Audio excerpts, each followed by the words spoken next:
Welcome to Man's Model Moments, and my D&D 5th edition campaign of Autumn's Harvest. This is a semi-sandbox game set a decade after the famed heroes of Waterdeep prevented Tiamat rising, ensuring chromatic dragons did not lay waste the whole of Faerun. These events were the Tyranny of Dragons campaign I ran in my real-life game before COVID set in. Now, the Sword Coast looks almost as though nothing had ever happened. True, Waterdeep and Neverwinter are still being rebuilt in the north, and across the land are marks of the great battles that were fought between dragons and men, which still scar the land, but by and large, life has returned to normal. Of course, there are still evil wizards and the machinations of warring tribes of orcs, goblins, men, giants and the like, even the odd dragon, but then that is as it always was. But, in the calm of normality, the humdrum of familiarity, the absorbing minutiae of the everyday, something slips by in the shadows. All things have a beginning, and most are not started with fire and fury, but behind the scenes, hidden and furtive, small and secretive. But who looks for the first falling leaf in the new life of spring? Who watches for the winter wolves at harvest time? Who is looking for portents and omens of doom whilst trade and business is booming? But everything that has a beginning also has an end. As the nights lengthen further and winter approaches, a small band of adventurers try to uncover a darkness that is seeping through the land, a corruption that appears to be rotting away that before from within. Seeking the origin of this has been trying, and strange creatures flit by in the waters they disturb, scuttling from their prying eyes. But the further they probe, the worse things appear. Just how far has this canker spread? And what can they do to stop it? Our campaign is 5th edition D&D, but we do run a number of variant rules. The ones you'll mainly notice are slow natural healing, where short rests take 10 minutes, are restricted to 2 per long rest, and require healer's kit charges to use hit dice. Long rests are a normal 8 hours. They do not require healer's kits to spend hit dice, but hit point recovery is only by spending hit dice and magical healing, of course. There is no automatic jump back to full health. We also use harder magic item identification, so identify as a spell is required to learn of a magical item's abilities, and some, like artifacts, may require even more investigation. We also use training for levels, so level progression is not automatic in Autumn's Harvest. You need to train to put the experience that you've gained into practice within your class, and the time and methodology this takes vary depending on level, on class, ability, and circumstances. We also use critical hit and miss effects, so we use tables for both critical hits and critical fails in combat. This includes NPCs and also for monsters, so it is both way, so it is balanced in the fact that everybody has the chance to win big or go home crying. Inspiration. We use a card-based inspiration system which has 3 levels, with inspiration being earned by writing character journals. These will be included in the episode notes of each video. 1 episode in arrears, that's just to avoid spoilers. And inspiration cards allow everything from re-rolling a d20 up to automatic crits and healing as shown on the card on the screen. The original idea for these cards is not my own. I have to give props to my former DM, Venter, for the originals of these, although these are slightly modified. We also use a variant rule where every time a character drops to 0 hit points, they gain a level of exhaustion. Being brought to the brink of death is harrowing and takes its toll on your body and mind. You'll sometimes hear me call one or more players into the Den of Secrets. This is a private Discord chat for any content that is just for the players involved, so you won't hear those discussions unless they're for John's character. We play our games weekly via Roll20 for a 4-hour session, or 4.5 hours, but we usually spend half an hour chatting about other things. These videos are then distilled from recordings made by one of the players, John, and were originally conceived to be catch-up material for players that miss sessions or for note-taking. We never set out with the intent of putting them on YouTube, so with that in mind, please forgive any quality issues. We just thought that people might enjoy them now that I have a YouTube channel up and running. So far in the campaign, our adventurers have uncovered a slave ring that turned out to be a huge Zhentarim-backed network across the whole of Faerun, including help and association from a group of mind flayers through a half-elf known as Kalashar. In addition, a cult of disease and decay associated with a seemingly new god named Talander is spreading across the land, with a corrupt druid named Belak being involved in its workings. Portals to the elemental plane of water are also slowly drowning the world, and aboleths seem to have some involvement in this. Hounded and hunted by Kalashar and his powerful contacts in Neverwinter, the group travelled to Lurien, where they successfully disrupted one of the slaver operations and closed the first of 4 portals they are currently aware of. Having learned that they have been sidelined by their enemies, the group have now decided to head back to Multan and from there to Immelmar to find further aid.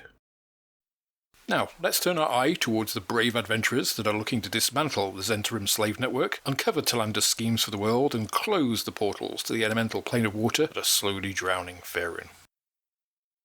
Azurian, played by Tom, is a young half-elf scarred by the death of his father and disappearance of his mother during a raid on his home whilst he was away hunting in the woods. Seeking vengeance, Azurian was taken in by the Ashmade in Neverwinter and trained in the ways of conquest through might in Asmodeus' name. Strong, confident and increasingly callous, Azurian walks a fine line between saving the world from demonic incursion and bring it to heel under his own boot.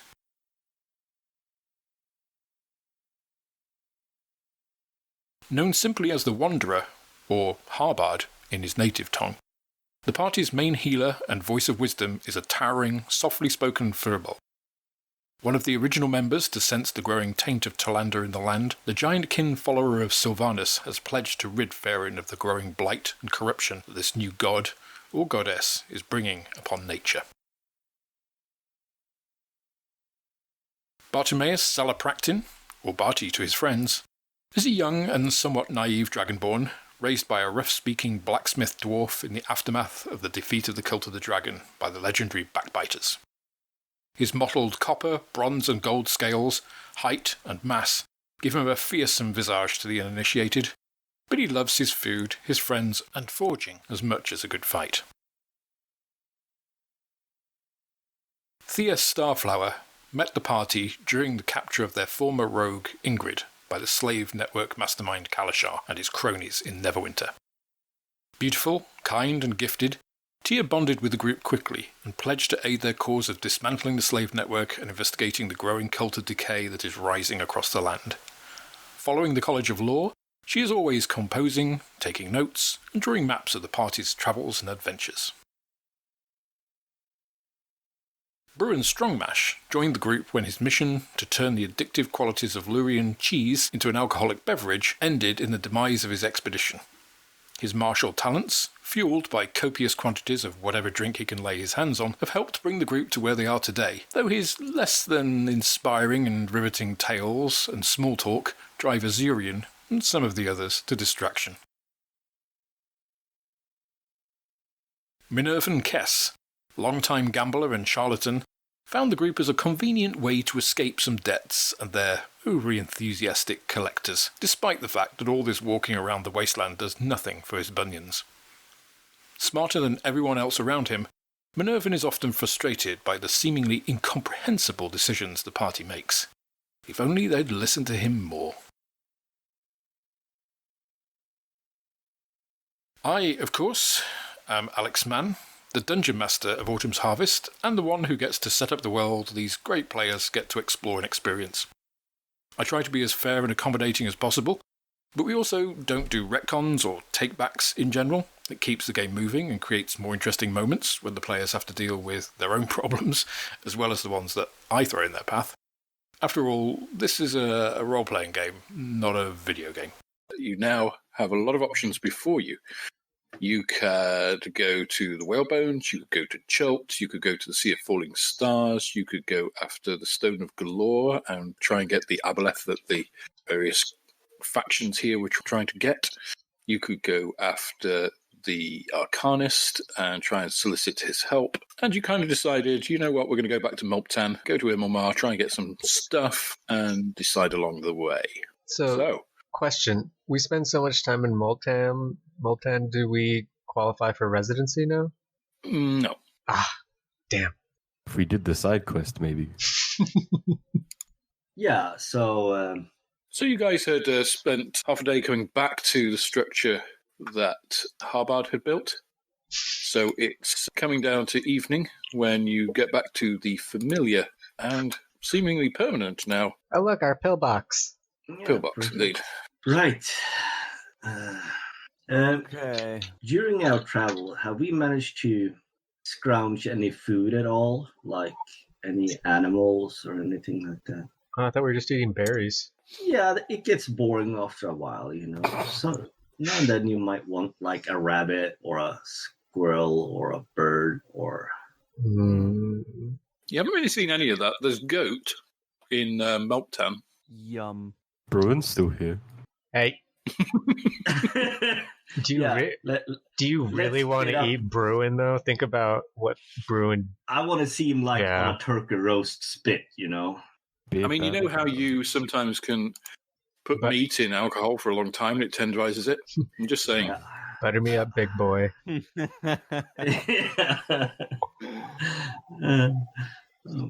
you think it's been inhabited by something creepy? It's only been like half a day. I just left the dome in there. I assume you would be doing the same thing as before. So, all right. Well, I guess we're just gonna have a quick talk with Leonid in the evening. Right. Oh, right. That guy. That's probably best. Because, I mean, have the rest of us heard about the Harpers, or... You can all give me a history check. Nailed Pretty it. sure Barty has, but whether he actually cares enough to remember is a different thing. I mean, they are pretty, solid, established groups. So, Tia, you absolutely know about the Harpers. Bruin, you hear a lot of stuff. Not all of it is very interesting. I think I've heard the name. Barty, you kind of think back and you think you've heard it bandied around a little bit at some points. You just thought it was probably a band. Yeah. And Azurian, no, not something you've ever taken any interest in. No. Okay. All right. So, Leonid, the eye before it crumpled to its demise, told us.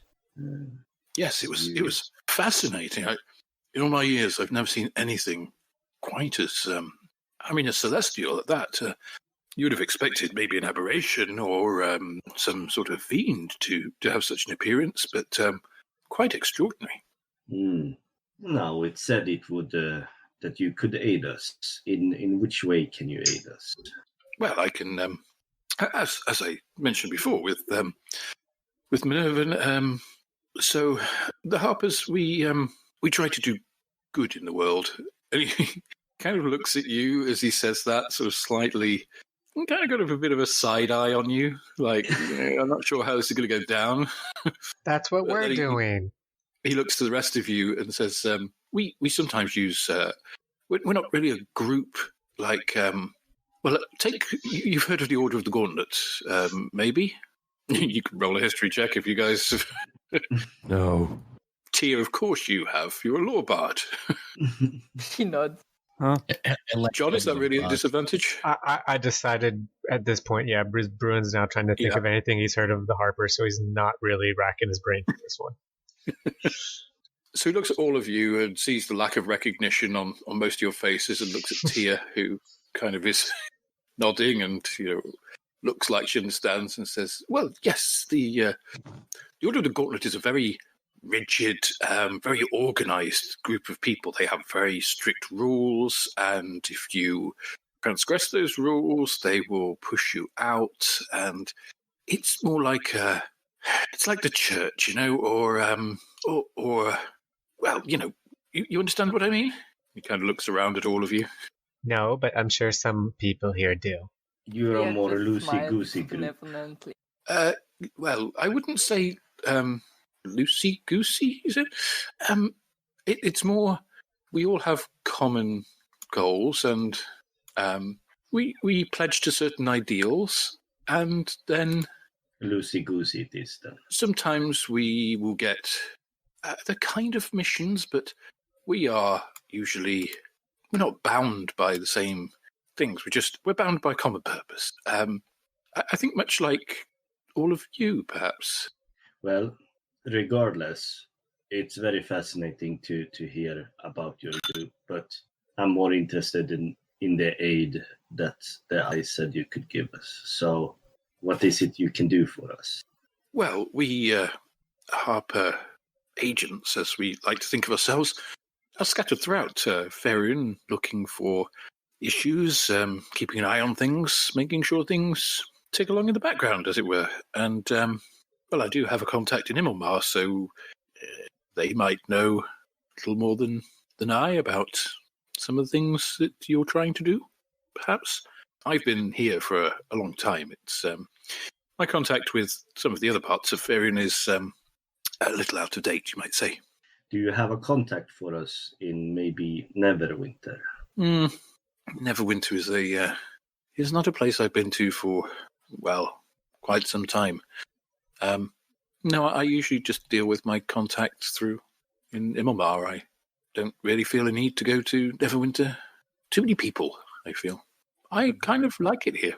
Yeah, I kind of like it here too, but we're completely in the wrong place right now. So, can't do saving the world in the wrong place. So you think you could help us get where we need to go? It would be like doing all that helping people and being good and stuff. Maybe your contact can help us attain the things we need to get to Neverwinter, because I think I can. Yes, I think that's probably more likely. So should we go back to Multan to talk to these people, or where should we head? We're not going to Multan. We We're have going to go to that. Immelmar. Yeah, Immelmar. And how far is that? Leonid looks at you all and says, well, the only way to Immelmar is through Multan. Yeah, but Bruin falls on the floor laughing. You just can't. He looks at you and says, yes, there is a certain irony. I'll give you that. Even Bruin's not keen on going back. He's like, oh my god, it's like Groundhog Day. Did you ever see that play? No, I don't believe I have. I'll tell you during our watch. He looks rather uncomfortable. All right, so you can help us get some stuff in Ilmatar, but you don't. I mean, I can't promise any help. I can show you what I know, and of course, my contact, his willingness to help you will depend on your plea, I guess. As I said, we're all not exactly independent, but kind of independent. Coin. You're talking about coin. No, not really. Coin may help, but usually as Harpers are motivated by other things rather than coin. Otherwise we'd be, I suppose, Zents. What? So what is your contact in Immelmar motivated by? Well, that's a good question. Indeed, what are all of us motivated by? All different things, you see. Maybe if we can strike the right chord, if you get my meaning. Oh, I get it, because Yes. they're Harpers. Good one, Tia. He looks between Bruin and Tia and says, I've been alive for quite some time. I've heard rather most of those sort of things. Probably doesn't. I wouldn't lead with that. Well, as long as you're not stringing us out, He shakes his head slightly and looks at Minervan, almost pleafully, like, help. I suppose. Yes, I made a joke. Don't look so surprised, I have humor. That was a joke? We gotta work on your timing. Hopeless. Yes, and I think rather it should have been stringing me along, or stringing us along, rather than just saying. As I said, I've heard them all rather a lot, so I would work on it. He kind of looks uncomfortably around at everybody. This slightly uncomfortable silence settles on the group. So I guess we're going back to Maltan. Is there any supplies we'll need specifically to get to this place? No. We just have to start walking. Okay. Maybe we get like donkeys or something. I mean, faster than one. Not again. You wanted to go to Immelmar to procure the ingredients for a teleportation circle, correct? Yeah. I must say, Immelmar probably won't have them. It is the capital of Rashemen, but as you know, magic is rather frowned upon here. It's in the preside of the witch Lurien. The Hathrin are arcane magic. As I mentioned, it's they, you see. It's so close, and they've had such a bad relationship over the years. But certainly in Immelmar, you might find out where you might procure such reagents. I guess that's as good as we're going to get. Yes, exactly. And my contact there, he's a little more familiar with some of the more western areas around Lake Shane. I haven't been there for a long time. There's not an awful lot. I mean, there's not an awful lot here as well. Kind of looks out the door towards the Golden Way and the wastes beyond. But it's a different sort of not a lot. The people there are, if you can believe it, less welcoming than here. These people seem friendly enough. Yeah. Maltan is not very representative of the larger Rashemeni population. They see a lot more travellers than, anyone else. Immelmar is although the capital, it's the capital of Rashemen. And they think of the Rashemen first. Yes, maybe that was a faux pas of the right sort. Foreigners are sort of seen as intruders and possible spies of Thay. So no magic there for sure. Well, I wouldn't go into Immelmar asking for magical components. That's a bit like being seen as a foreign spy and asking where you could buy arms. I mean, we should at least be able to. Then how do we acquire shock and things like that? I mean, shock shouldn't be. How would we go about getting? He looks at Azurian and why would the people here need chalk? Yeah, that's a good point. Draw on things. Does it look like they do a lot of drawing? Ingredients. Well, I think you use it to raise structures and dig out stuff and things like that. I mean. Well, even that, but we need other stuff. If we can't ask people, how on earth are we supposed to ask people to get things? Well, that's where my contact comes in, obviously. Yes, and I mean, don't get me wrong, there are places in Immelmar that you can go as an adventurer and be viewed with suspicion, for sure, but not, they wouldn't be overtly hostile and throw you out of the city. But, so if you were to go to some small town here in Rashemen, you probably wouldn't be able to stay anywhere. There are no inns to cater for travellers. Rashemeni will allow each other to stay on the floors of their own properties if they trust them. Everybody else is just left outside. Does that give you an idea? Does the capital have like an inn or two? Oh yes. There's quite a fine inn there. Well, that's good. Immelmar is really it's as big as I like to go to. It's quite a large city, but it has a more rustic kind of feel to it. It's certainly not a Neverwinter or a Waterdeep, certainly, thankfully. Oh, I want to go to Neverwinter one day. Blackstone House is the sort of largest and finest establishment of its kind in Immelmar, and coincidentally where we'll find my contact. So, well, let's go then. We have to go to bed first. But the sooner we go to bed, the sooner we leave. Barty is already snoring. Right. Anything else anybody would like to do or discuss before having your long rest?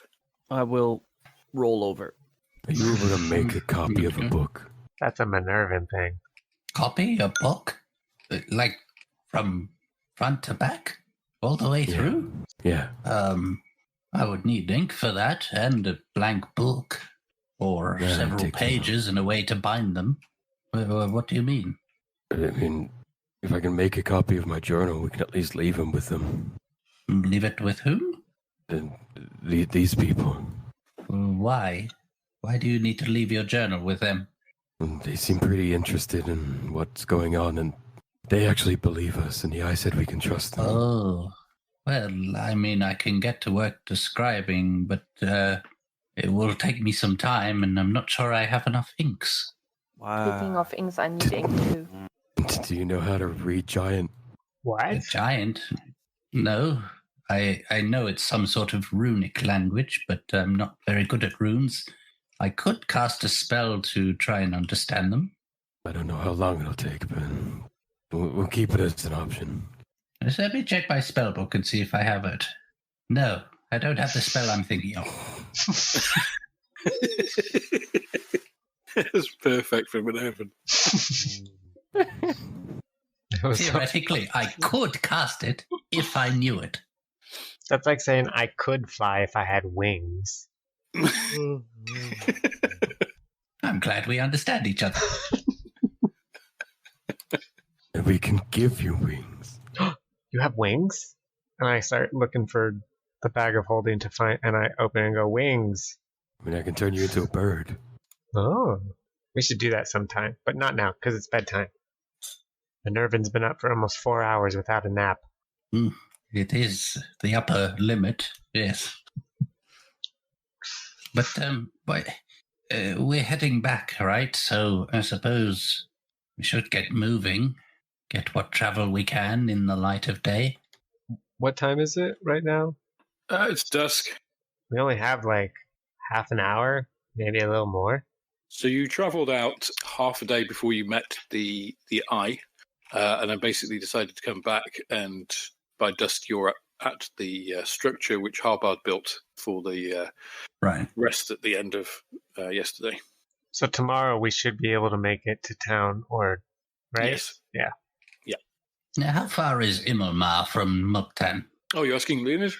Yes. He says, well, if we set out first light, and provided we don't encounter any issues, it's about the same distance as we were travelling, as you were travelling down before to Citadel Rashemen. It's about a 3-day journey. That's not bad. I see. And, well, you said it was not the most hospitable place in terms of foreigners. I assume your contact will be able to get us some passage to elsewhere, or indeed the items we need? Possibly. Well, I think we'll have to go on possibly and just head there.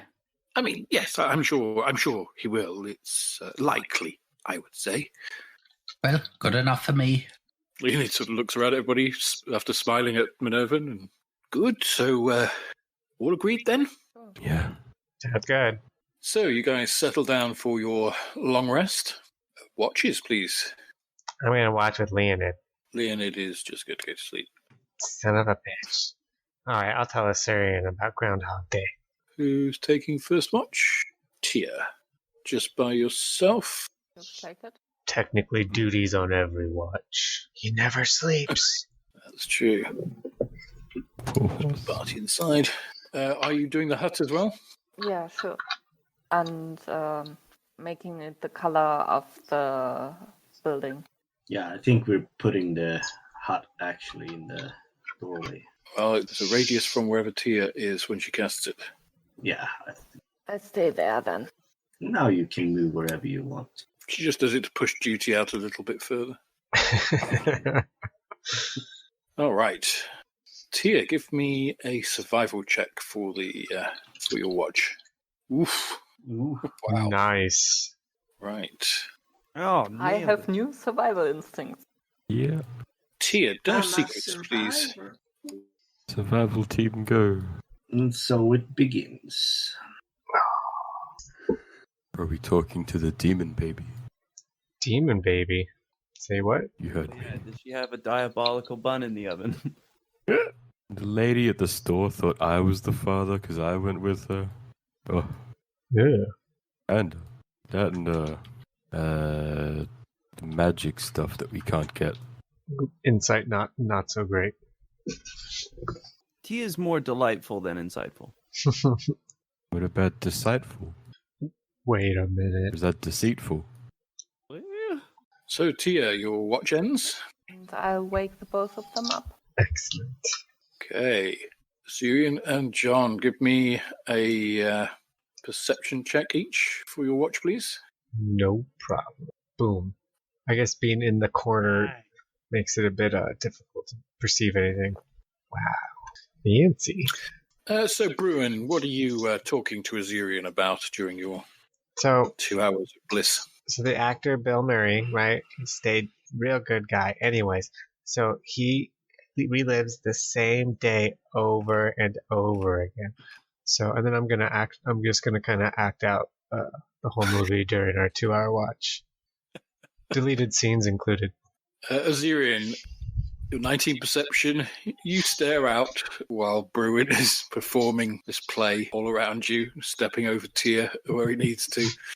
And you're just staring out at the night sky beyond and duty. What are you thinking while this background noise happens around you? And Bruin's acting is ham at best. Yeah, I mean, he becomes background noise after a while, you know. So, but yeah, he ponders about the journey ahead mostly. Don't have secrets, please, Azurian. Mm-hmm. Secrets. Now the baby's talking to him, too. What was the other option we had to use teleport to? Value. Chult. I don't know the runes for Chult.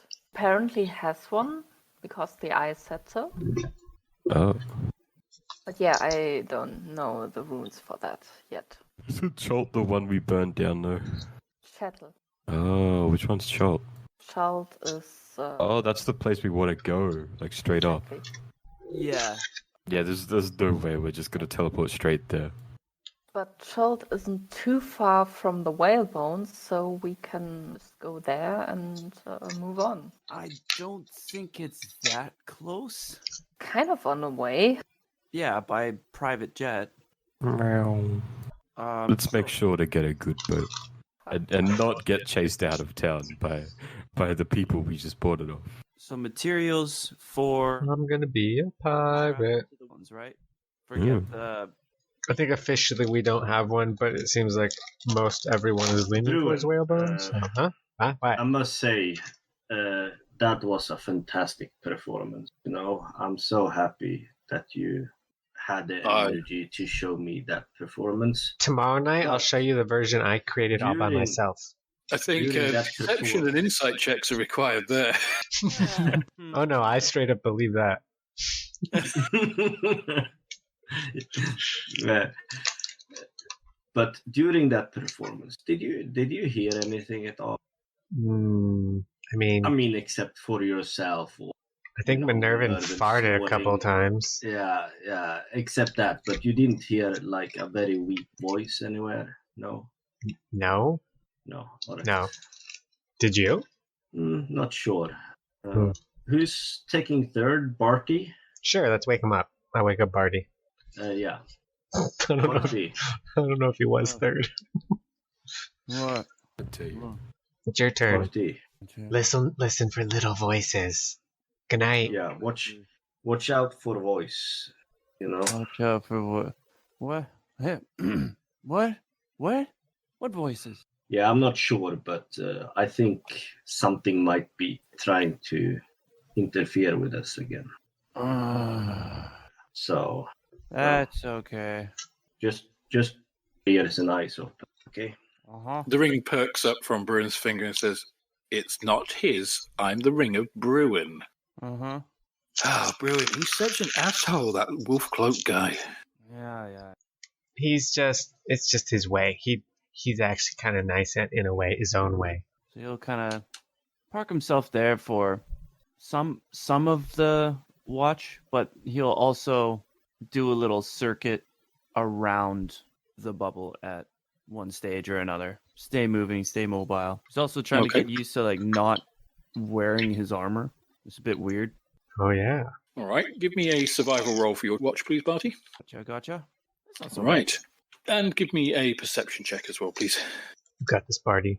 Hey, good grouping. Yeah, and with that warning about this voice, you do your perimeters. It's cool out tonight. It's a clear sky. The scattering of stars in the night sky is absolutely stunning. It's breathtaking. You get the feeling it should be cooler with a clear sky at this time of year. It's chilly, but not uncomfortably so. You warm up very quickly when you come back into the bubble. It's nice, comfortable, kind of 20-ish degrees. It's quite a pleasant watch, doing the circuits. This area is very quiet at night. The odd gust of wind and sort of dust eddies, but there's not much movement. You hear the odd sort of tundra animal, maybe a scorpion or a mouse or something scurrying around looking for its nighttime meal. You don't hear any voice, and it's a pleasant watch. What are Barty's thoughts as he's got this solitude to himself, this the sky to look at, this vista in front of him? He's actually enjoying the peace, and I'm glad you mentioned that there was stars, because I don't think he's had much of a chance to just relax and just kind of pleasantly cogitate. So he just kind of thinks back on like recent events. He doesn't like sort of dive into anything terribly deep, but he's just pleasantly happy that there's more direction now, because he was just kind of hands in his pockets, sort of teenager, bored. There's nobody to fight. There's nothing for him to do. And like, it's just goat. He wants more variety. He wants to travel and eat more food and like get a move on, basically. But he's not excited about the idea of getting back on that bloody book. And what are Barty's thoughts about that? About the meeting with the eye?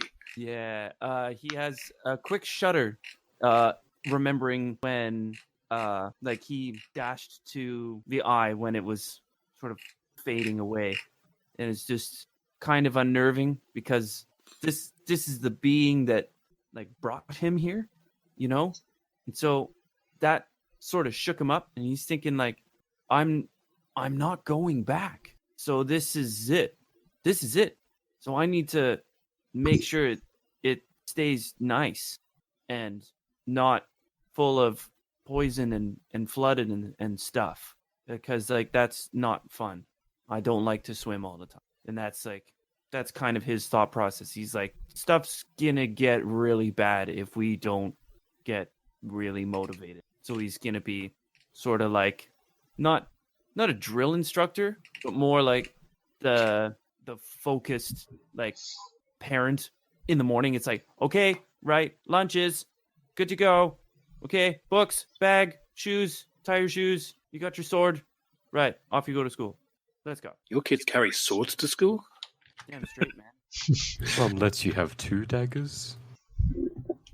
My mom only lets me have a hand crossbow. All right, so it comes to you have your own internal dialogue, Barty, and kind of watching the stars, you realise it's been about a couple of hours. You can see the sky very slightly getting that change from the darkness of the middle of the night to that slight fading, almost imperceptible, but you realise that it is slightly more. You look up at the stars, you think, yeah, it's about time to try and get Harbard out of the ground. Less black, more purpley. Yeah. Cool. Does Harbard completely like submerge himself under the ground when he sleeps under there? No, I don't sleep in the ground when I'm adventuring with you. Only when it's safe. I'm not making that mistake again. Well, is he in the ground? No, I'm just kind of in my bedroll. Perfect. Barty's not sure whether that's in the ground or, Barty's snoot is like right in front of your face, and Barty just a constant like tap, tap, tap, tap, tap on your chest.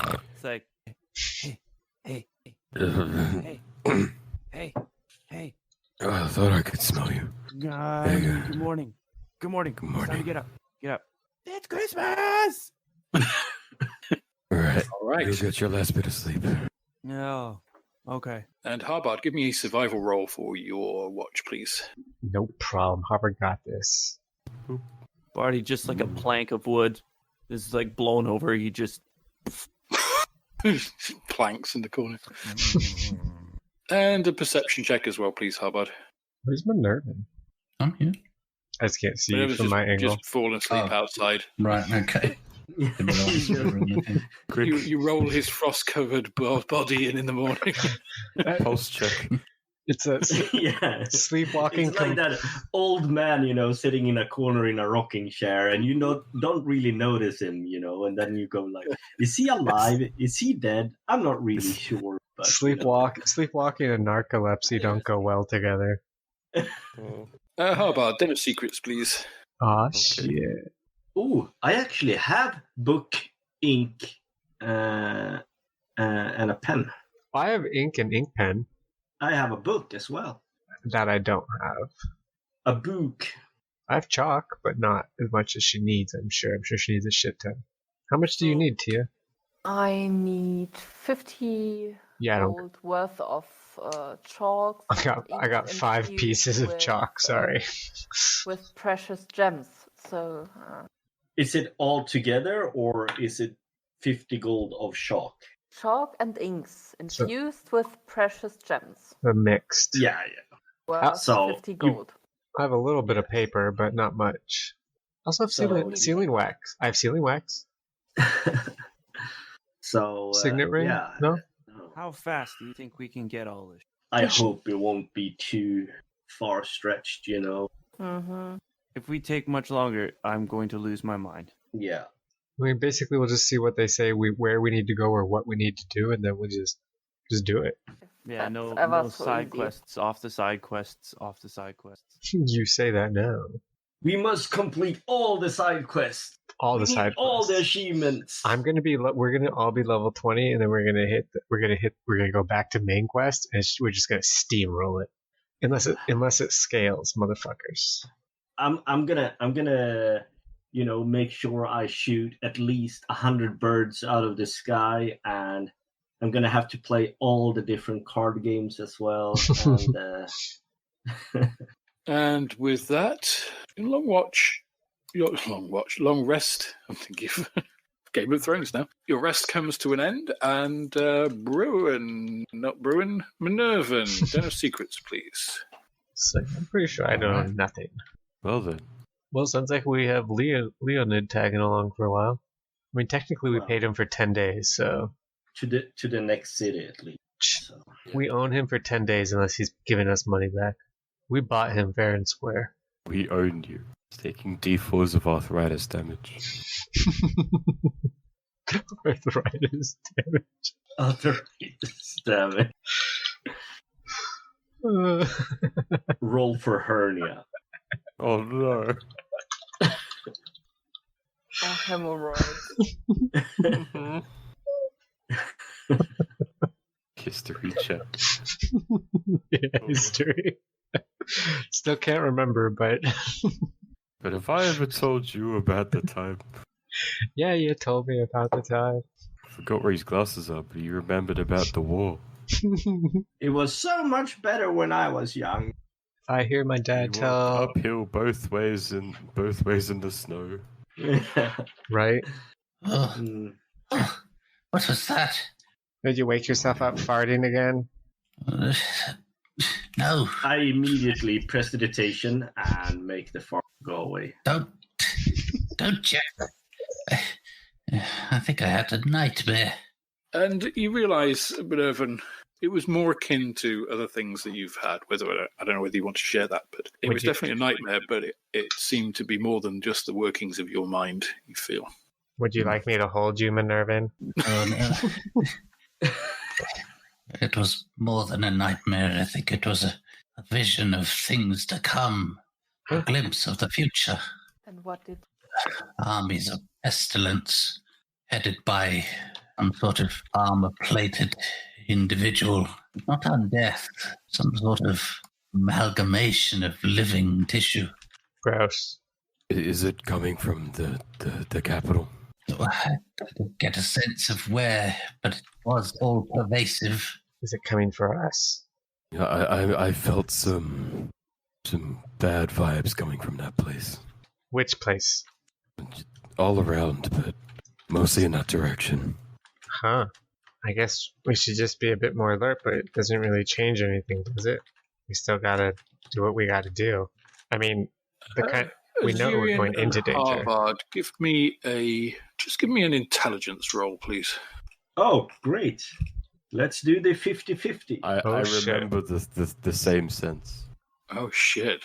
Hell yeah. Damn. No, that's a save. So yeah, it's 17.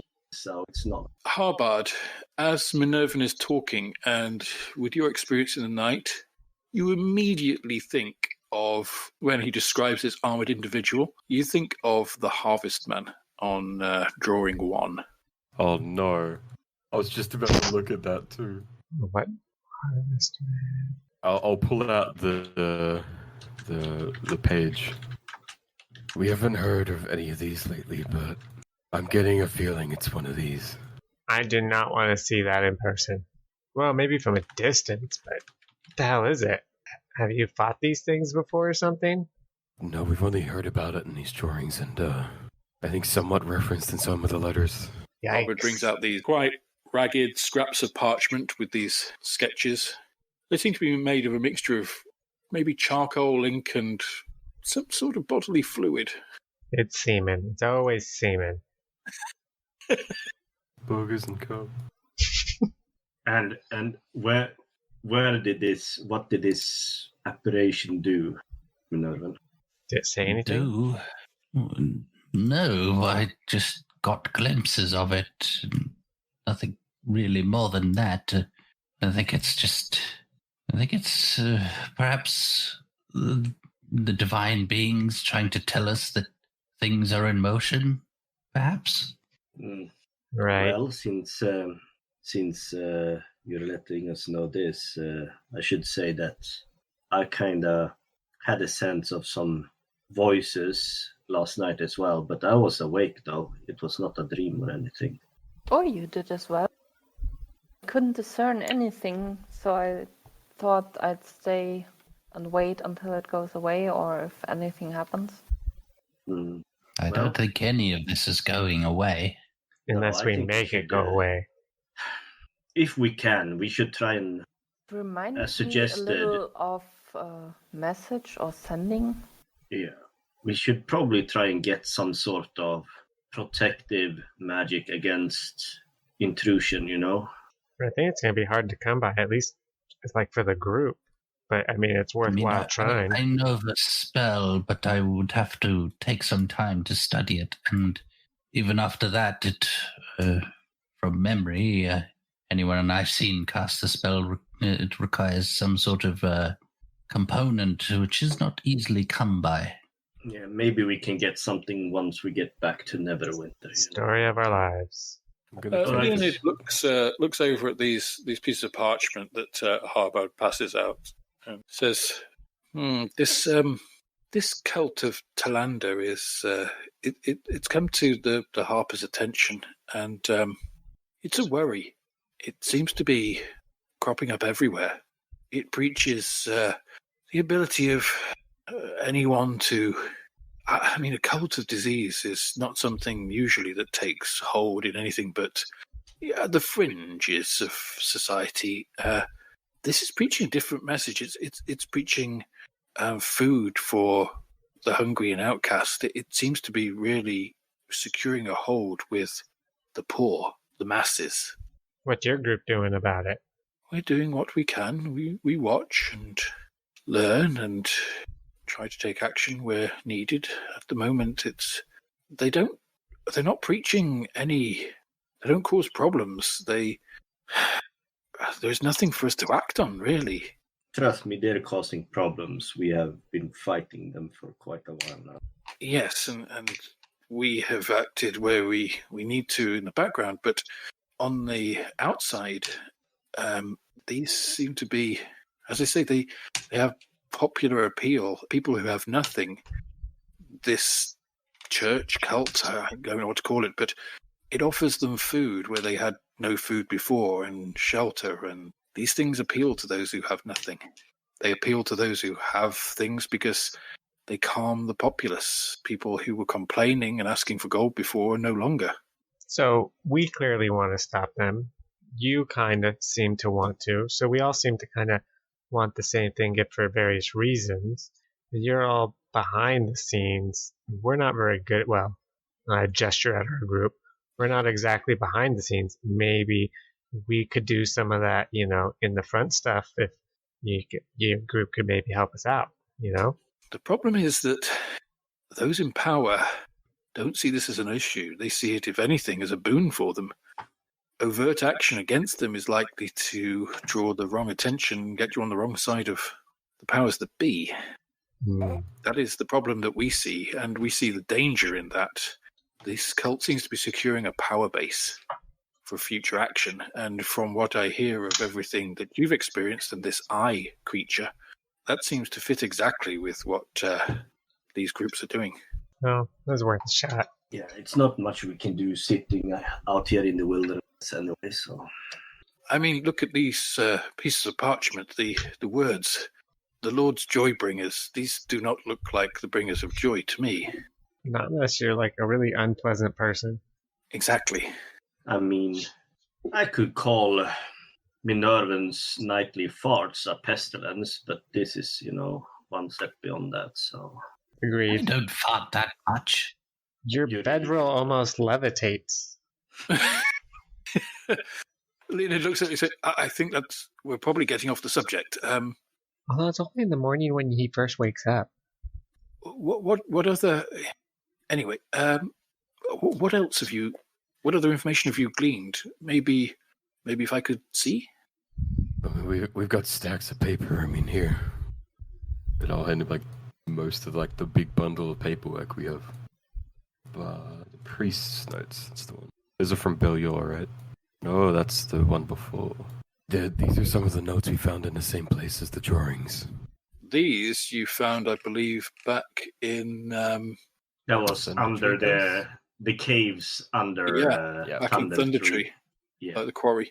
That's where we found the drawings, wasn't it? Mm-hmm. Yep. Yeah, I think these were all in his stuff. Look, Leonid goes through these and nods and says, yes, this is... You realize these are...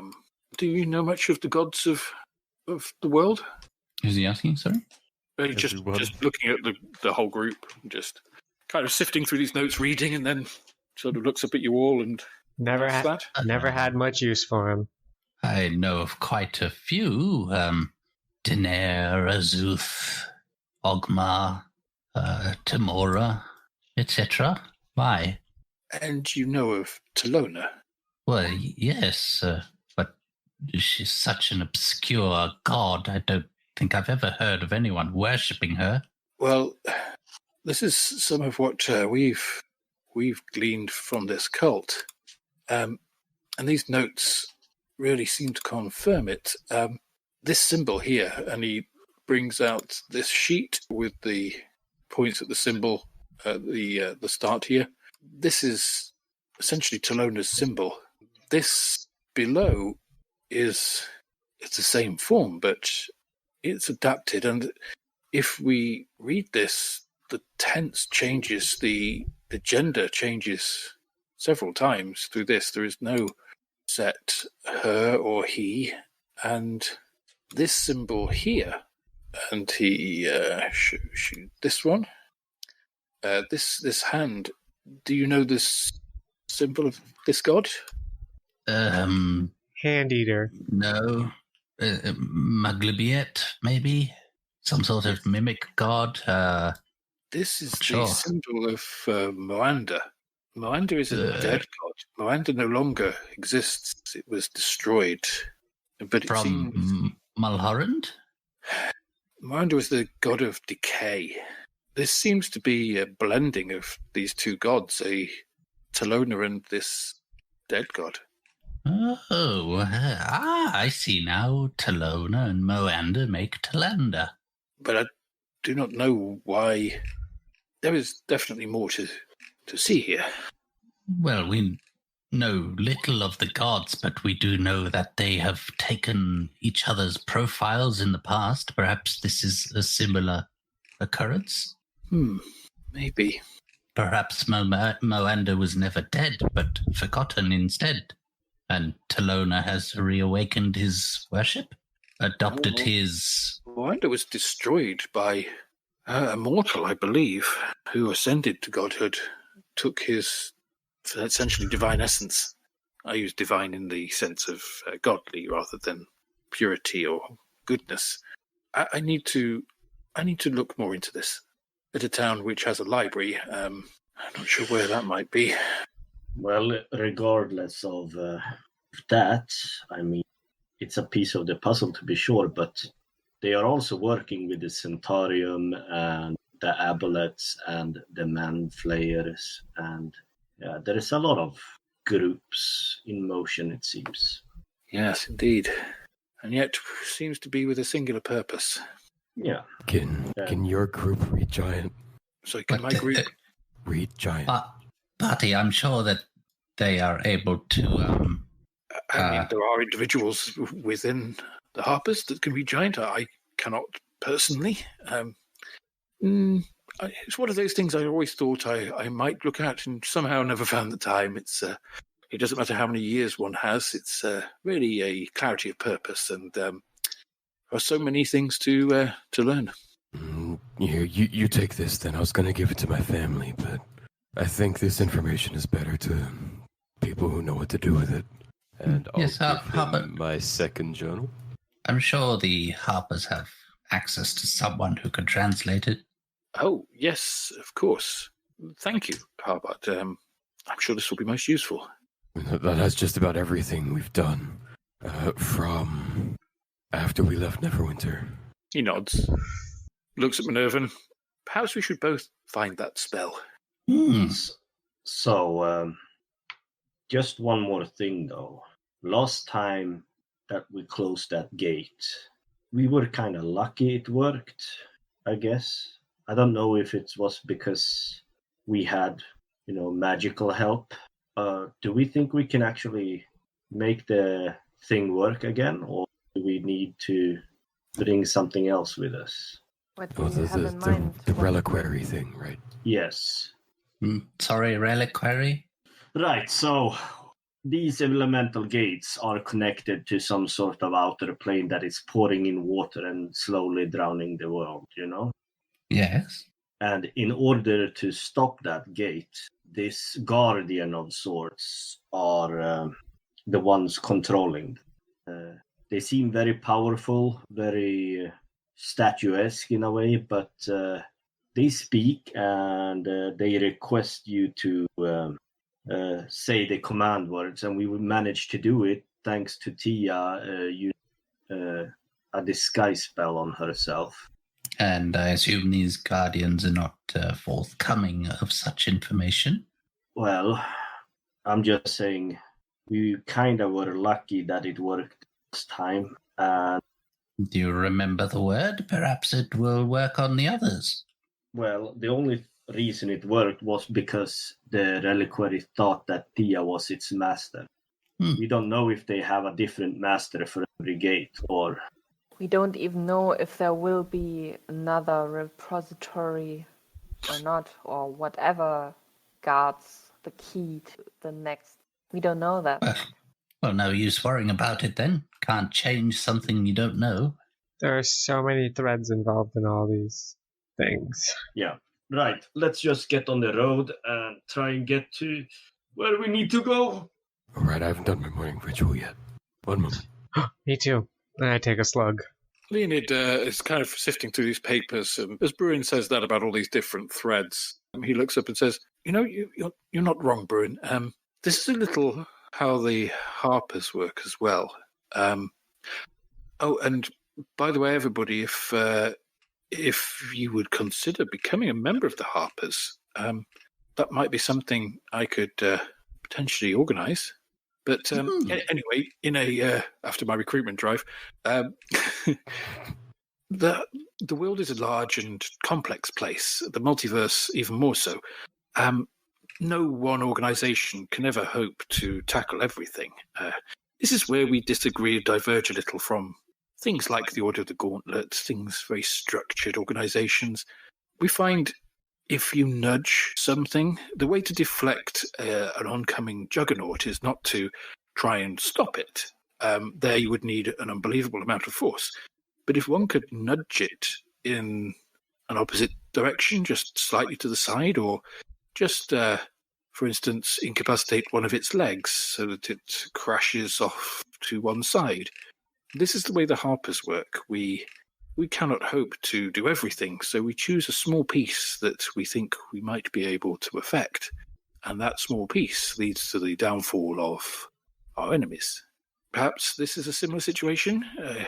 It doesn't sound like the 6 of you could combat aboleths and mind flayers and the Zhentarim and this cult, but maybe you could choose one element and make that bring the others down, perhaps, or maybe another element entirely.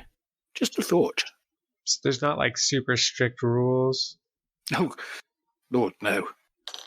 We're pretty much, I've been doing this for, well, probably longer than any of you have lived, and I like my freedoms. As I say, mainly it's keeping an eye out and acting when necessary. Small, incisive cuts, just to do enough. Can we also do big things, like what we're doing now? I think this is exactly the sort of thing that the Harpers do. Oh, I'm in. We don't claim... We're not looking for glory. We're looking for, really, the ability to carry on doing what we want to in the world. We want everybody to be able to have their choices. Cults like this, great machinations of evil entities, they constrain that. I presume you all remember the rise of the cult of the dragon a decade or so ago? Oh, yes. It was quite the hubbub on the Sword Coast. It weren't even reached all the way to the east. And we were instrumental in dealing with that, but we claimed no glory for that. We merely helped those who did the big things, who stopped the ritual. Actually, that maybe he could help us. How so? Oh, one of the heroes of Waterdeep, those who stopped the cult of the dragon. He, a man called Uro Quo. He's an interesting character. He might help us. He is perhaps the most accessible, a little eccentric. Eccentric we can handle. He looks at Azuri and he says he too had some questionable associations in the past, but through his journey with his friends on combating the cult, he came to realize that there are bigger things and became quite a good sort. Maybe there's a message in that for all of us. And he looks very pointedly at Azurian. In any case, how do we find the quill? Yes, well, that I might be able to help in. It might take a while, but maybe I could arrange an audience. Not me directly, of course, but through my network of friends and associates. I have a network like that too, and I wink at him. He looks at you like there's some joke he's completely missed. Well, I, for one, think there are many benefits to being friends with the Harpers, and, well, I don't know about the rest of you, but we sure could do with some friends with benefits. Indeed. Tia face palms. Either way, we have a short list of allies, and I don't see a problem working with other groups who are aligned in stopping this. So yes, so as Julian, I would when we meet my associate, I might be a little less overt about your connections. He kind of looks at your the brooch that your clasp that holds your cloak on. Mm-hmm. Yeah, a lot of people don't like that. They're just prejudiced against you, Surian. Don't let it get to you. I don't think it's Surian himself. Well, not entirely, anyway. More his allies. It is devil worship. Just come out and say it. Devil worshipper. Yes, it's that. Bruin slinks away slowly. I can't be the only one that thinks it's a little odd. I mean, which of us isn't odd? And Bruin continually hides under Harbard. You're all Exactly. Thanks, party. He just like a big toothy grin. It should be your actions Using that the define wrong you. cutlery during dinner is weird. Devil worship is a step above, I think, but no one seems to want to, Look, act on it. It's his actions that matter. it's not as much devil worshipping as you say. It's more a devil, Indentured servitude. Respect. and well, He's like a serf. it's more of a working relationship at this point. Oh, well, that just sounds like evil with extra steps. No more extra steps. All right, we can discuss philosophical things all day, but I'm with Bart here. Let's go. All right, so you head off out of Harbard's hut. Goodbye, Pillbox. You served us well. And I'm who pretty will sure we'll lead see. the journey back to Multan? All right. Probably Harvard with my help. Yep, give me a survival check with advantage.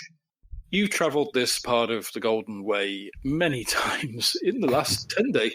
It's pretty familiar. You probably see some of your own tracks as you go back.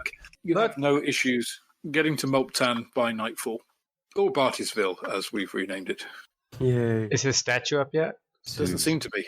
Lazy They need to import the townspeople. gold first. Hurry up. Quicker. Spending the night or traveling through and then camping outside, or Let's go. what are we playing? No idea.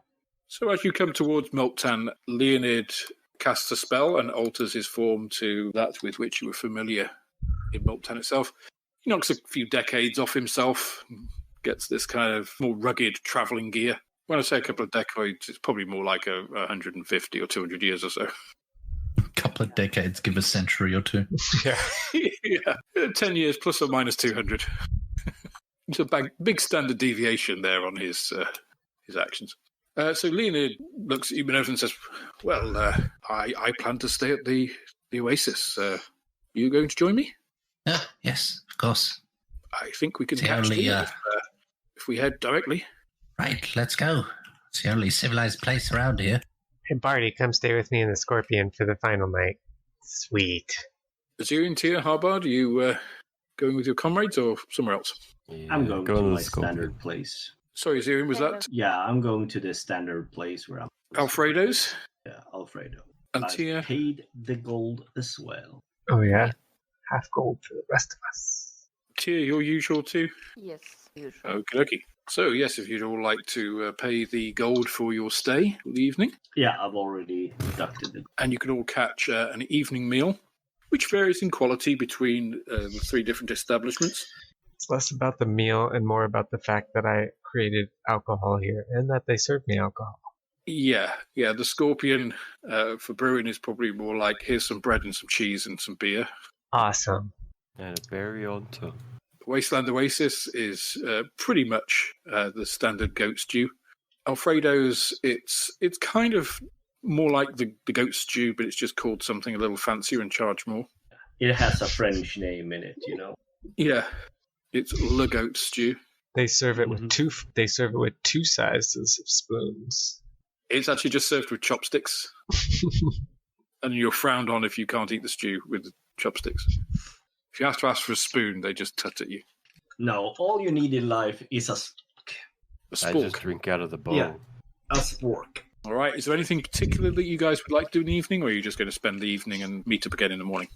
Yeah, I think just meeting up, I guess.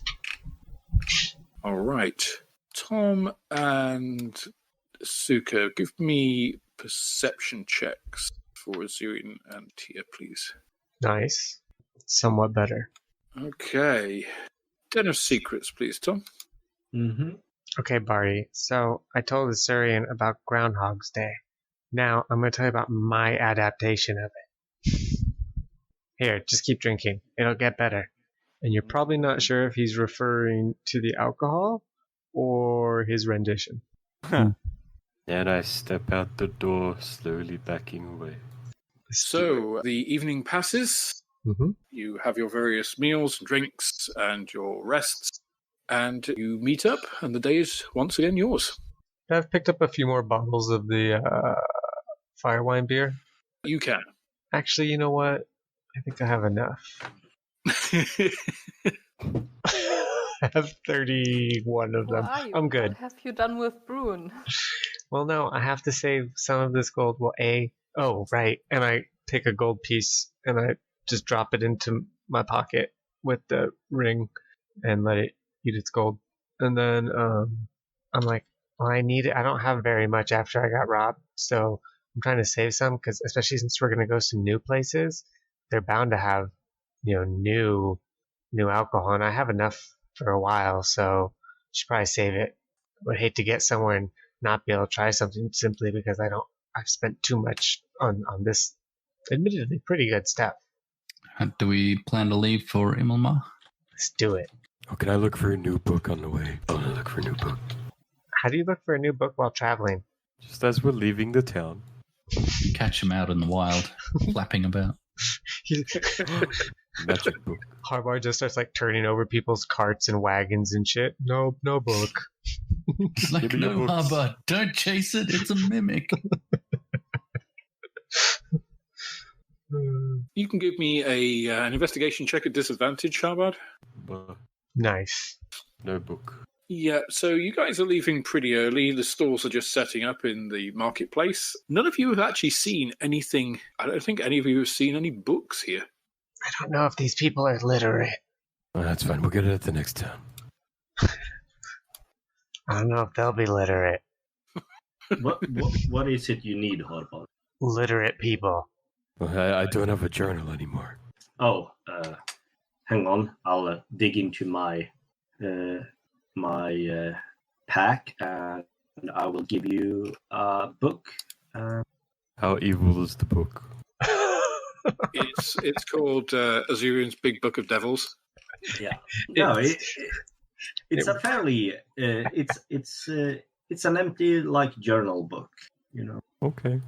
Is it weeping blood from the spine? Yeah. And it's made out of human flesh, and you see the lettering on it says the Necronomicon. I'll give you the book, the pen and ink. I already have pen and ink, but sure. Yeah, I'll carry it's it if you don't want it. Yeah, I'll just delete it from my inventories. All right, so you head out on an unfamiliar road, the very cryptically named Immelmar Road. When I step past this point, it'll be the farthest I've ever been away from Bartiesville. So, if whoever is leading wants to give me a survival check with advantage. Okie dokie.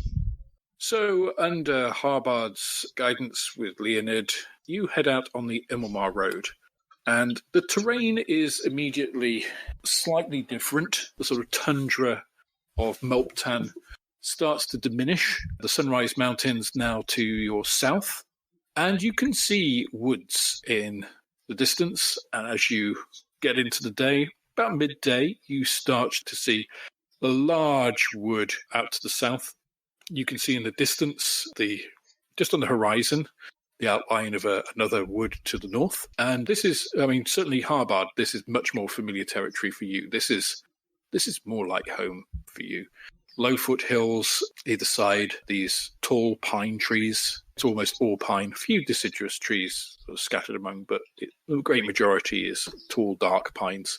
So closely growing together in some places in the wood to the south that it looks like no light actually gets down to the ground. It seems these trees have roots deep enough to reach any nutrients there, whereas the small bushes and scrub, only have a small amount. So they grow quite thinly, quite sparsely. It tends to be thorny, quite dry bushes that grow along the scrub to the side of the roads. But it is a definite change of pace and scenery, quite welcome relief to your eyes. It's quite a long time since you've seen a collection of trees together. But your journey, other than the changing scenery as you're going to the west, is pretty uneventful. Excellent. Read. Awesome. It's pretty uneventful. Puts us on a battle map. You lying son of a bitch. bitch. You wish to camp for the evening? Assuming we're making another PO box and a hut.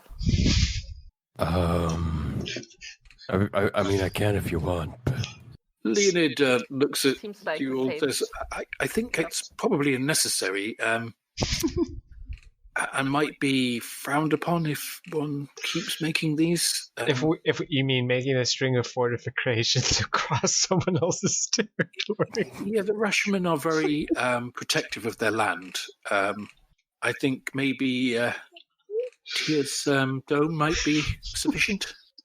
yeah, I did it more for the goblins anyway. Of course, you did it for the goblins, yes. Well, I don't want to get rained on with arrows again. They kind of hurt. Leonid has really no context. What you're talking kind of looks at you like, okay, rains, arrows, yes. The goblins. Minervan, is he okay? Minervan's dead. Leonid just looks at you and asks if Harbard is okay. Realizes that you haven't been listening at all. So But yes, of course he's okay. He just okay. You all got some issues, man. Tell me about it. And I take out my fortune reading cards. Oh, Leonid, you're a wizard. Do you have anything weird that Barty could eat? Minerva and I kind of have been documenting it. Don't worry about Barty. We're looking for food for you. Oh, nice. No. What sort of weird things would I have? I have no idea. You're a wizard. You carry weird things in your pouches and stuff. I don't think I carry weird things in my pouches. Well, let's see. And I go to reach into one of his pouches. He just smacks your hand away. Ow! It's Well- rude to do that. Has nobody taught you any manners? It's been a while. I I don't know what don't passes think you for can manners in teach a Lurien, hidden but- manners. I mean, I'm aware of them. Who? Manners? I really don't think Barty's aware of the concept. Oh. And then he kind of looks away. While scratching his butt. Yeah. Well, okay. Sorry, Barty. Nothing interesting to eat today. No, see, Leonid, we've seen him. Anytime we fight we've been attacked by some weird creatures here and there. And anytime one of them, dies, Barty tries to eat it. And, we keep thinking it's going to kill him. But he seems fine. So Minerva and I Well- kind of taken an interest in that. I wouldn't recommend it. So Tia, where would you like to set the dome? Oh, there's. Oh, okay. That's right. I did my circle and lay down. All right. So watches for the evening. Hi. Oh my I god. won't have a watch. Or will you? Yeah, we can double up. Just this one. Oh, that's going to be an interesting watch. All right. So if you guys sort of put yourselves in the dome where you wish, and Tia, give me a survival roll for your watch, please. I'll carry Minerva into the dome. So 12% chance of an encounter for your watch. Tia, your watch passes uneventfully. Give me another perception roll. Or a perception roll, I should say, seeing as you haven't rolled on yet. All right. Highs and lows. Not So on my second mind. watch, unless Tia would like to do anything while the party sleeps. No, not really. Breakdance. Azurian, Leonid joins you in the watch. And as Tia settles down to sleep, he sits with you and says, "So, Azurian, if I may be so bold, how did you? I mean, the Ashmar Day. How did that happen? How did it happen? How did you become involved? Circumstances of life. It wasn't something you always desired, then? I do not believe so. So, how did you become involved with the Harpers? Oh, that goes back a long way. I suppose in my first 150 years or so, I saw some of the cruelties of the world, and I saw the ineffectualities of people dealing with it, and thought maybe I should do something about it. But the world's a big place, as I said, and it felt overwhelming. So I did a little adventuring and found out about the Harpers. They seemed like a good cause, and I've kind of been associated with them ever since. It comes and goes as needs must. Been through some interesting dark times, and Harpers have always been a comfort to me, I suppose. What comfort does it bring to you, if any? I wouldn't choose the word comfort, possibly. I would choose maybe necessity. And you have entered into some sort of pact with these entities, or is this just a loose arrangement? They tend not to, though, so I would expect it's more contractual, should we say?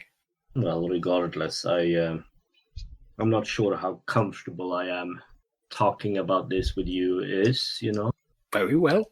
Very well. Let's just say that when things were going rough and we were fighting this evil, not many other choices were around. So I did what I did in order to safeguard the continued existence of this world. He nods and seems to be pondering in thought. If you want to give me a survival roll for your watch, Azurian? Survival. All right, 12% chance for an encounter for your watch. I like that Bruin is just, doing the watch, but he's not doing anything. He's just there. No, I went back to. I decided to go to sleep as soon as I realized. Oh, he's away. Elf Sky wants to talk to us, and I went to sleep and just said, "Wake me up for third watch." With all right. That way, no one has to do it alone tonight. Enid kind of nods, and you just sit there. Do you want to talk to him about anything in particular, Azurian? He's not going to push the matter further, as you said you were slightly uncomfortable. So I think I'm good. Okay, you can give me an insight check, Azurian. Yeah, Enid's quite difficult to read. You don't think he has any ill intent with his questions. You think he's just curious, but he's got quite a good poker face. You imagine it's probably because of his age. He's seen a lot. He's been a lot. You think there's a few things that would probably faze him too much. You've probably seen him as unfazed as he's ever been when he met the Eye. All right. And with that, you finish your watch, wake up Bruin and Barty. Are you two done talking? I wasn't talking. No, him and never mind. Okay. Anyways, so like I was saying, I'm thinking instead of a groundhog, we could use a honey badger. I know, it would just change things up a little bit for the sequel. Oh, Barty. You don't remember. Okay, Barty and Bruin, you can both give me a survival check with disadvantage, please. Guess we're starting from the start then. All right. Barty gets advantage. Give me D100 roll. Right. Despite the fact that you get into this discussion where Bruin is discussing this sequel play that Barty has not a clue what Bruin is talking about, nothing seems to happen outside the dome, so you can discuss your play to your heart's content. Or anything else you wish. I think see with Assyrian, I just assume that like far away look he has is just, the demons haunting him, both metaphorically and literally. And then in Barty's case, so I realize I'm losing my audience. So I say, okay, hey Barty, remember when you were breathing fire on me? No. I'm just saying. That was good times. In the dome? Yeah, I don't think the rest of our friends sleeping would appreciate you using your fire in an enclosed space like this. Go outside the dome, come on. Hey, this thing's indestructible, right? What happens if you breathe your fire on the outside, like onto it? Have you ever done that? What's it do? Just kind of... Have you ever done it from the inside? No. I mean, we probably shouldn't. We'll wait until no one is inside. What if you went to the one corner and just did it right against the wall? Barty sort of just grunts. That's not how it works. Barty starts looking around for a corner in a dome. Barty breaks. He just can't. He's like, no. Yeah. Barty starts walking around the perimeter looking for the corner. 2 hours later, your watch is over. Barty has 2 levels of exhaustion. There's also a small trench. Who dug this moat? Wait, is it all corners? Is it just? It's just all corners. Yeah. Endless Is corners. oh man, it's a corner every inch. Maybe in the morning, well, Tia has to stay in, but she can stay at like the far end of it. Then you can just like stand like, right in front of her to shield her. Just breathe the other way and we can see what happens. I will ask Tia. I think she would be really upset if I burnt her clothes. Probably right. She got new clothes. Get some new clothes? Yeah, thought so. Look different anyway. Wonder why she did that. I don't know. I guess it doesn't matter really. Treat you. Are you hungry? Maybe. Oh, here. And I go over to Harbard. I'm like, he has berries in here somewhere, and I'll dig around till I find the berries. Take that as you will. God. And then I bring, and I come and bring Barty. I bring Barty a berry. Here. Watch out for the plums. They're all wrinkly. All right. So you get up to some shit.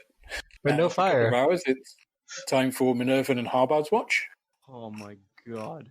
And, How many berries am I missing? Oh, I just took one for each of us. So 2. Yeah. Both my berries are missing.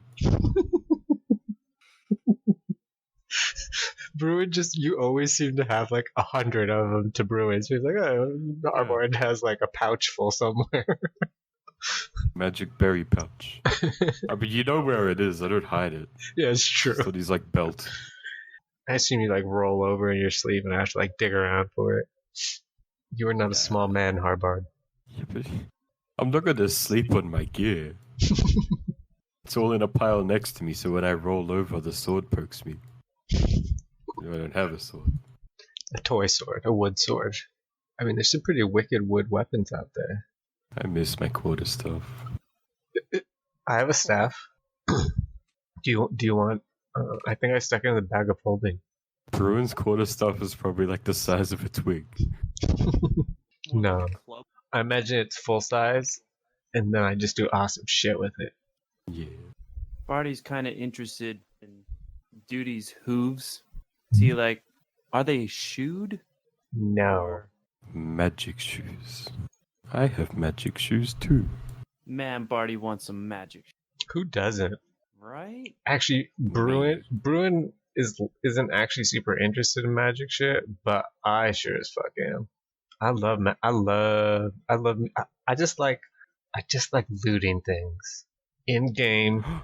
I just wish Barty smarter than a stop sign. He could actually have a... That's what the wizard's for. Rogues. Or rogues. Bards. Or anyone, really. Minerva and Harbard, you are woken for your watch. Mm-hmm. Harbard, just give me a perception check. Perception? Nice. As you get up, Harbard, you notice a couple of your pouches are undone and open. You know you didn't leave them like that. Some of your... Just a quick check, you just see some of your belongings seem to be a bit skewiff. It's fine. It's not the first time. I know he's after me, precious berries. He is correct about that. Just sort of roll your eyes. It's like, oh, the kids again. Mm-hmm. So, Harbard and Minerva, what would you like to do for your watch? Not sure actually. Just watch, I guess. Yeah. Okay, you can give me a survival check for your watch. Oh, romantic. All right, 15% chance of an encounter. Right, would you like me to roll that? In mind. I accidentally did +10. So you are watching as the sky starts to lighten in the east from where you've come, and this way seems to be pretty well travelled. This road to Immelmar, and the vegetation is a little away from the track, and there doesn't seem to be any issue at all through your watch. As you both sit there are you talking to each other, or is it just a kind of uncomfortable silence or comfortable silence as you're watching? Suppose we're talking to each other. So, nature. It's all around us, isn't it? Hubbard's like sitting on his butt and like kicking his legs, like, yeah. It's there, and it's there, and it's there. And even when you don't think it's there, it's definitely there. So, what got you into nature? Well, I was born into it, and then and then my people are good at it, so yeah. What is it that you like most about nature? I mean, it keeps us alive. I mean, it's the base of all the life that we know. Well, does that mean undead nature as well? No, that'd be like magic. But recently I've thought about magic being some kind of opposing force to nature, which then kind of balances out nature if you think about it that way. Magic created nature, and therefore it is the progenitor of everything? Wait, magic created nature? Well, Faerun wasn't always here. It had to start somewhere, and one might say the gods used magic to create nature. Ball's in your court now, man. What's a Faerun? What's a Faerun? It's nature. Well, I guess it is nature, but it's not. It's the world we live in. Oh, so the world. Yes, the world.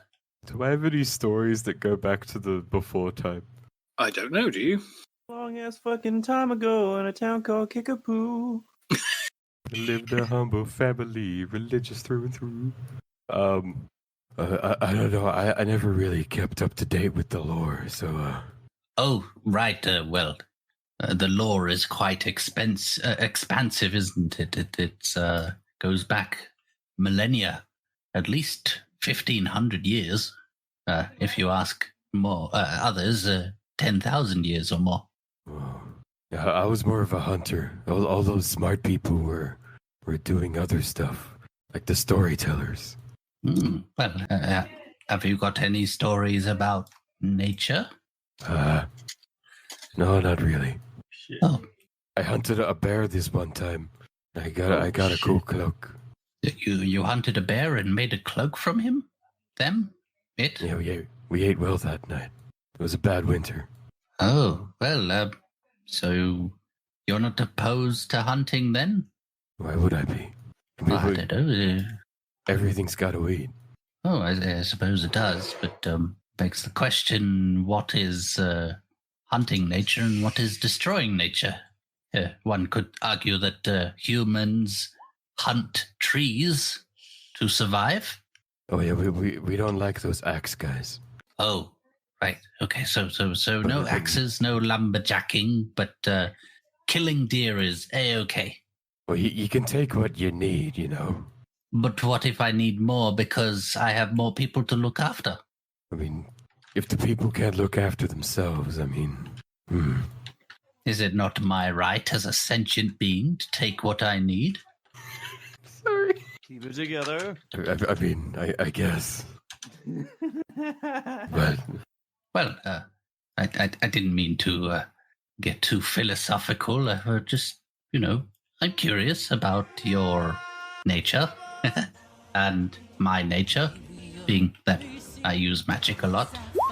I wanted to know the relationship between the two. But I can tell that it's not always clear-cut. You have your way of thinking, and I have mine, and, well, I suppose that's why we have wars, right? I mean, I guess. Did you want to know where my magic comes from? Is that what you mean? Yes, sure. Is it the arcane, or the divine, or something more obscure like the invisible art? No. When I saw that fire, and I think I've heard you guys talking about it before. You kind of make magic out of the force that's already there, but I'm using the magic that exists already in this world, and I kind of ask it, and it does it for me. Ah, well, I attribute my magic to the weave that Mistra has created. Where does your magic come from? Does it come from a god? I mean, from the essence and everything around us. Right, okay, so It was there before the weave, you think? I don't exactly know what the weave is, but I mean, well, I'm happy to explain it to you if you like. sure. And there we Well, can black out because so did Harbot. Okay. And Minervan goes into a long tirade rant. Yeah, I'm just By imagining Liam Neeson in the first of the prequels to Star Wars talking about midichlorians. Right. Yes. So meta. By morning, you guys see the entire cosmology mapped out in the dirt. I'll draw a stick figure that says Harbot on it and a tree. No, that belongs next to Yggdrasil, if anywhere. The life, the world tree. Oh, Put it yes, that you way. know it. I think Syrian just thinks Good maybe brewing isn't that bad after all, you know. So when I said, do you two guys sit in uncomfortable silence, I didn't then expect it to be an uncomfortable conversation. Well, sometimes life surprises you. You asked for it. Yes, had missed great stories again.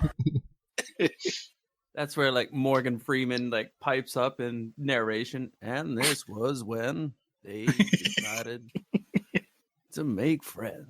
Leonid comes out of his trance and looks across and says, well, really, the astral plane is more of a sea. It doesn't really exist in one plane. It picks up a stick and starts amending the drawing. I'm getting up on duty and start writing.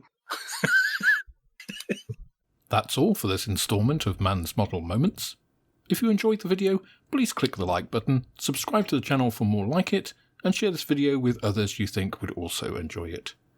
You can also follow me on Instagram, Twitter and Facebook, and if you're feeling generous, then I also have a Patreon, which is absolutely the best way of helping me to grow the channel and produce more content like this. With that, I hope you have plenty of modelling moments of your own, and I look forward to welcoming you on the next video.